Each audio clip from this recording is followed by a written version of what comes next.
이스라엘 백성들이 애굽에서 종로로 달 때에 하나님께서는 저들을 이제 구원해 내셨잖아요. 그래서 자유를 주셨지만 그 자유 노예로부터의 해방은 되었지만 광야의 생활이라고 하는 그 고달픈 생활을 저들이 하게 되었을 때에 하나님은 저들을 고달프게 하지 아니하시고 다 함께 늘 하며 보호하시고 인도하셨음을 광야 생활 속에서 모세오경을 통해서 우리가 출애굽 여정을 보면 나타나잖아요.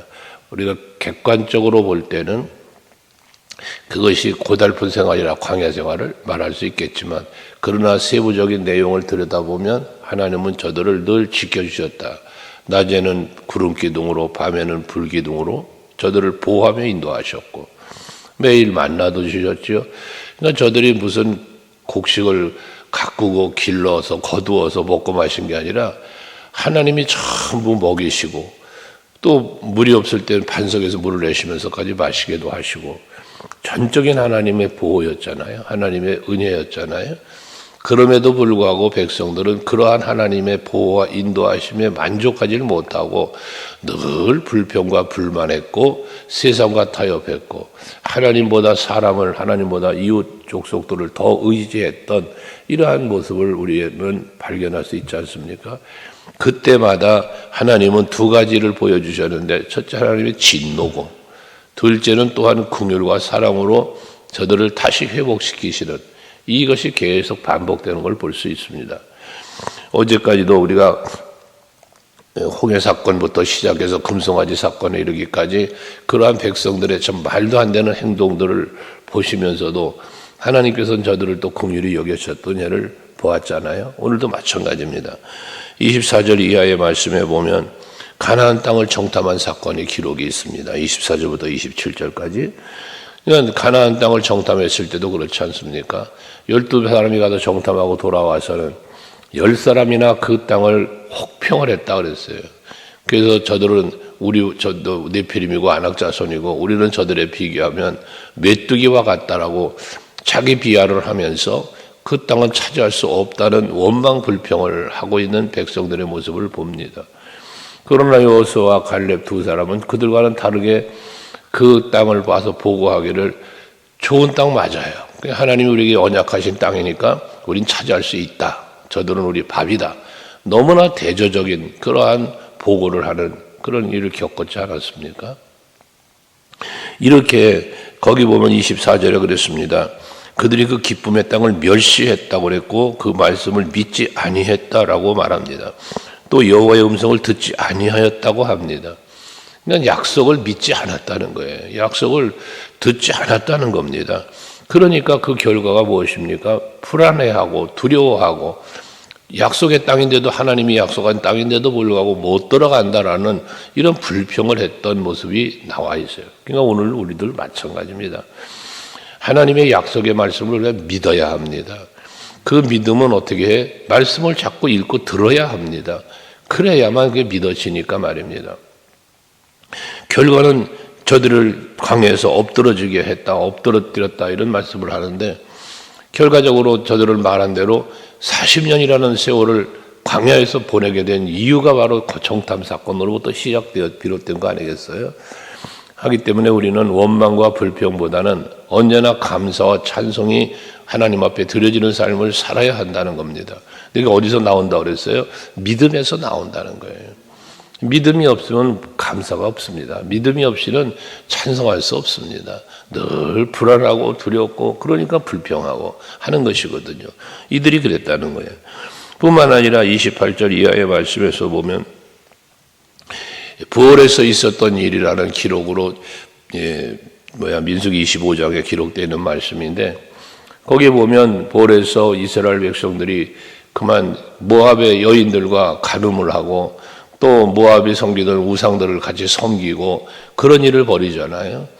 하나님이 진노하시는 거예요. 그들의 그러한 행위를 진노하시는데 당시에 비느하스라고 하는 인물이 나와서 그 모압 대낮에 모압 여인과 함께 간음하는 그런 음행하는 그 모습을 보고 장막에 쫓아 들어가서 그 둘을 동시에 창으로 찔러 죽였다는 그런 기록이 있잖아요. 근데 그런 비느하스의 행위를 보고 하나님은 그 진노를 푸시는 거예요. 그래서 오늘 말씀에도 보면은 비느하스를 말하지만 30절에 보면 그러잖아. 그때에 비느하스가 일어서서 중재하니 이에 재앙이 그쳤도다라고 말하고 있습니다. 민수기 25장에 보면 비느하스가 하나님을 기쁘시게 했다 그런 표현을 합니다. 그러니까 남들은 우상을 섬기고 이방 여인들과 음행을 하고 그런 악을 행할 때에 비느하스는 그것을 척결하는, 죽여버리는 이런 행위를 통해서 하나님을 기쁘게 했다는 거예요. 그러니까 하나님의 재앙이 그쳤다는 겁니다. 남들이 다 죄를 범해도, 남들이 다 하나님을 거역해도 여러분들은 하나님을 온전히 믿고 오직 주만 바라보며 살아가는 여러분들이 될 수 있기를 바랍니다. 여호수아는 분명히 백성들을 향하여 외쳤잖아요. 그의 마지막 고별설교라고 하는 그 마지막 설교에서 너희들 너희 조상들처럼 우상을 섬길래 아니면 여호와 하나님을 섬길래 백성들에게 질문형으로 외치면서 나는 또 내 집은 오직 여호와만 섬길 거야. 이 유명한 그 고별설교를 외쳤지 않았습니까? 그것처럼 세상 사람들이 다 뭐라 해도 다른 교회가 뭐라 해도 우리는 오직 예수 바라보고 오직 주 안에서 성령 안에서 늘 믿음 지키며 승리하는 바울처럼 선한 싸움 싸우고 달려가기를 마치고 믿음을 지키는 그런 아름다운 신앙의 승리자가 될 수 있는 여러분 되시기를 바랍니다.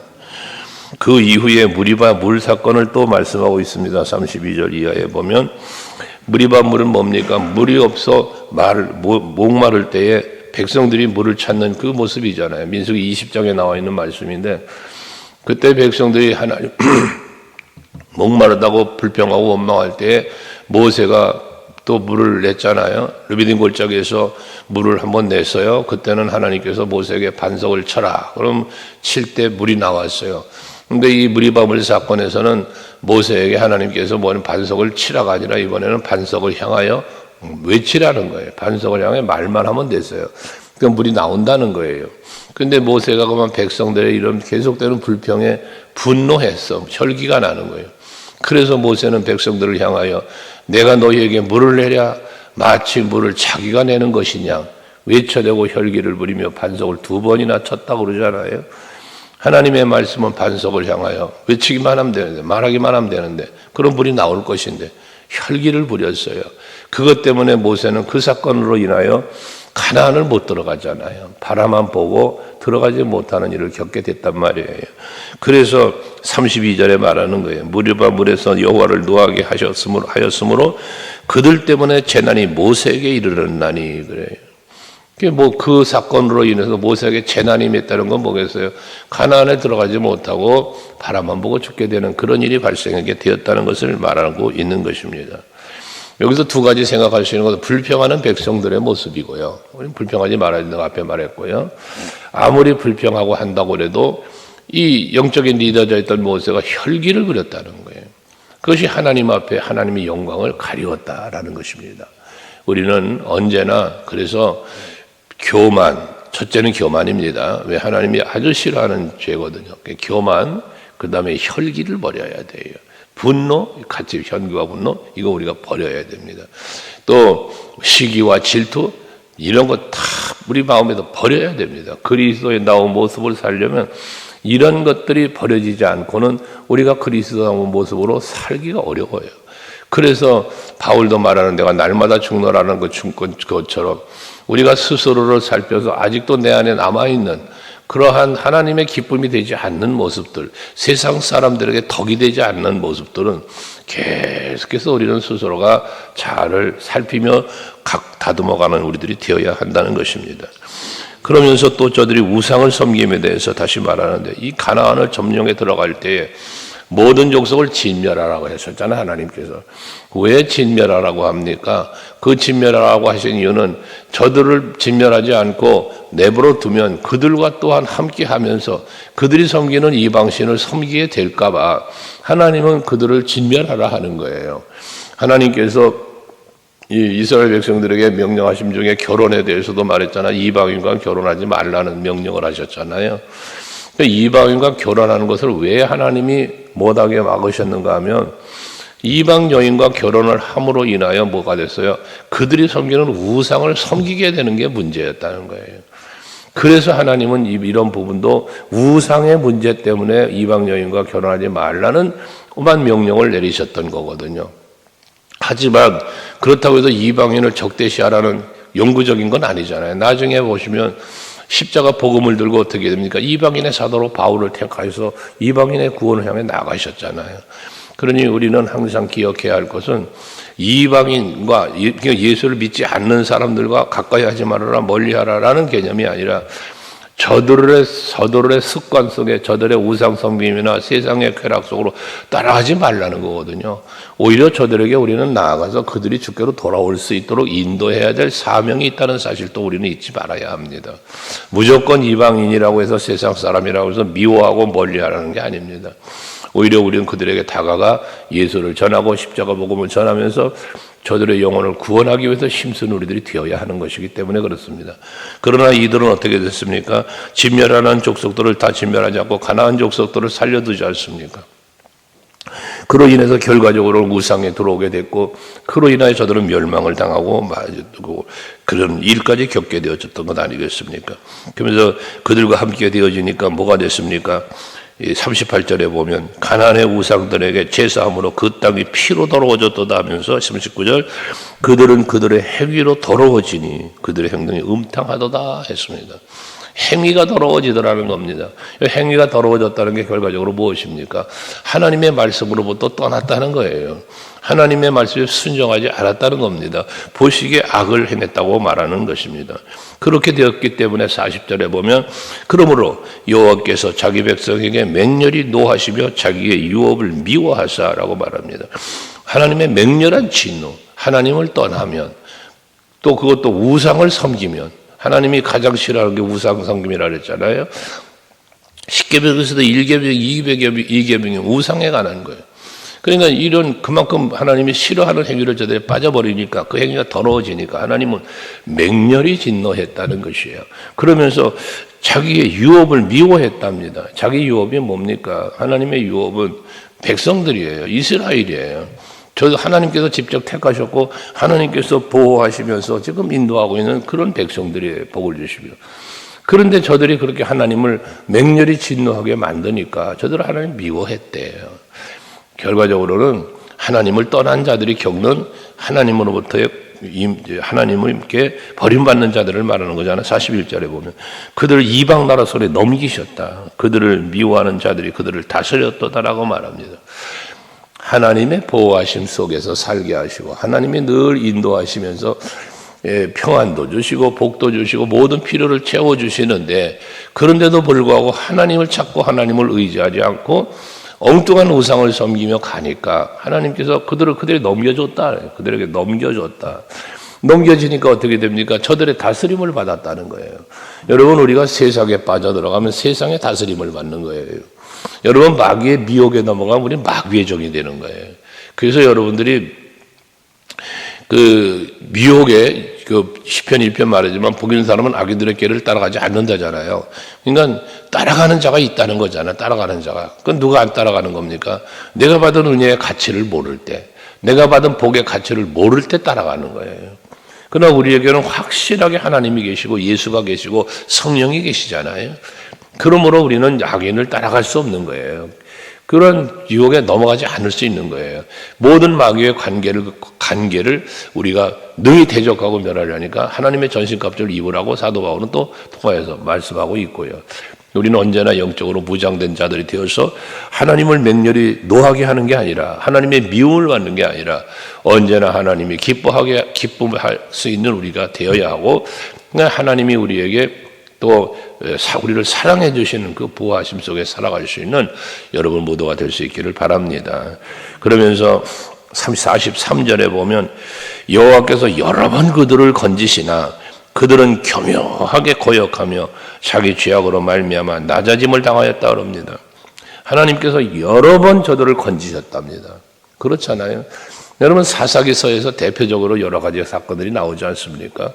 하나님을 떠난 백성들 고난 속에 있고 고통을 당하는 중에 하나님 앞에 부르짖으면 하나님께서 또한 저들의 부르짖음을 들으시고 사사를 세워서 회복시키시고 평안의 삶을 살 수 있게 해주시잖아요. 그러면 또다시 저들이 하나님 앞에 악을 행하고 하나님을 떠나게 되고 그럼 다시 또 진노하셔서 다른 이방 나라들로 지배를 받게 하시고 고통 중에 부르짖으면 또다시 범죄하고 이게 반복되잖아요. 반복. 그게 말씀하는 거예요. 여러 번 그들을 건지셨다는 거예요. 궁극적으로 예수 십자가라고 하는 엄청난 은혜와 사랑으로 우리를 구원하셨어요. 영생을 얻게 하셨어요. 하나님의 자녀가 되게 하셨어요. 하나님의 나라를 바라보며 살 수 있게 해주셨어요. 그런데도 불구하고 하나님 앞에 부끄럽게 사는 그런 오늘날의 성도들도 있지 않습니까? 동일한 말씀입니다. 오늘 이 아침 예배하는 여러분들은 언제나 하나님을 떠나거나 하나님을 거역하는 그러한 삶이 아니라 하나님께서 내게 베풀어 주신 그 건지시는 은혜, 도우시는 은혜, 보호하시고 지키시는 은혜, 이 은혜를 기억하면서 그 하나님의 손길을 기억하며 깨달으면서 발견하면서 감사하며 살 수 있는 여러분 되셔야 돼요. 그래 하나님의 진노가 아니라 사랑에 거하며 살 수 있게 되어진다는 말씀입니다. 44절에도 그러나 여호와께서 그들의 부르짖음을 들으실 때에 그들의 고통을 돌보시고 44절은 언약을 기억하시고 인자하심을 따라 뜻을 돌이키셨다 그래요. 그러니까 여러 번 건지셨는데도 불구하고 저들이 계속해서 범죄하고 계속해서 하나님을 떠나며 살지만 그럼에도 불구하고 하나님은 저들이 부르짖을 때면 언제나 그 부르짖는 기도를 들으셨다는 거예요. 그러니 우리가 헤아려야 할 건 뭐냐 하면 어느 한 순간 우리가 하나님을 떠날 수 있어요. 하나님의 은혜를 잊을 수도 있어요. 그래서 하나님 앞에 부끄러운 모습으로 살아갈 때도 있습니다. 하지만 하나님은 우리를 사랑하시기 때문에 성령의 감동하심을 따라 그러한 우리의 잘못을 깨닫게 하십니다. 하나님께로 돌아올 수 있는 길을 열어주고 계십니다. 그때 우리는 무엇합니까? 부르짖어 기도하며 회개할 건 회개하면서 하나님을 찾는 여러분이 되시자는 겁니다. 그러면 하나님은 비록 우리가 죄를 범하였을지라도 그렇게 하나님을 찾고 돌이키는 우리를 받아주신단 말이에요. 사랑과 긍휼로 약속하셨잖아요. 너희의 죄가 주홍같이 붉을지라도 양털처럼 희게 해주시다는 거예요. 그는 미쁘시고 우러와서 우리가 우리의 죄를 자백하면 다 용서해 주신다는 거예요. 이게 하나님의 약속입니다. 하나님은 우리에게 회개를 촉구하는 거예요. 그래서 예수님의 공생의 사역의 출발의 첫 메시지가 뭡니까? 회개하라. 천국이 가까웠느니라. 사도 베드로가 마가다락방 성령 충만 받고 나가서 복음을 외칠 때 그 외침의 메시지가 무엇입니까? 회개하라. 그리하면 너희가 성령을 선물로 받을 것이다. 회개를 촉구하신 하나님을 보아요. 그러니까 우리들도 오늘 이 시대도 마찬가지입니다. 우리는 의인이 아니에요. 완전한 자가 아닙니다. 하기 때문에 하나님 앞에 죄를 범할 수 있습니다. 그때마다 하나님 앞에 우리는 기도해야 되는 겁니다. 회개하며 나를 굽어 살펴달라고요. 그러면 하나님은 언약을 기억하시고 인자하심으로 46절에 보면 그들을 긍휼히 여김을 받았다고 그래요. 하나님은 긍휼을 베푸시는 분이다 그 말입니다. 그래서 이와 같은 시편 기자가 이스라엘 백성들의 모든 있었던 일들을 고백하면서 마지막 47절, 48절은 하나님 앞에 기도를 하는 거예요. 그 기도의 내용인즉 여호와 우리 하나님이여 우리를 구원하사 여러 나라로부터 모으시고 우리가 주의 거룩하신 이름을 감사하며 주의 영혼을 찬양하게 하소서. 이제는 하나님만 찬양하며 살 수 있는 영원토록이라고 48절에는 말하고 있습니다. 영원부터 영원까지 오직 여호와 이스라엘의 하나님을 찬양할지어다라고 고백하고 있는 거 외치고 있습니다. 하나님께서 찬송할 수 있도록 지켜주시고 의뢰 베풀어 주셔야 우리는 찬양하며 살 수 있는 거잖아요. 뒤집어 말하면 그 은혜를 기억할 때 감사하는 마음이 있을 때 찬양하게 되어지는 거다 그 말입니다. 오늘도 한날 여러분 하나님께서 내게 베풀으신 은혜를 한번 돌아보시고 기억하면서 하나님만 우리의 언약을 기억하는 게 아니라 우리도 하나님의 언약을 기억하면서 하나님이 내게 베푸신 은혜를 기억하면서 감사하며 사시는 하루가 될 수 있기를 주의 이름으로 축복합니다. 기도하겠습니다.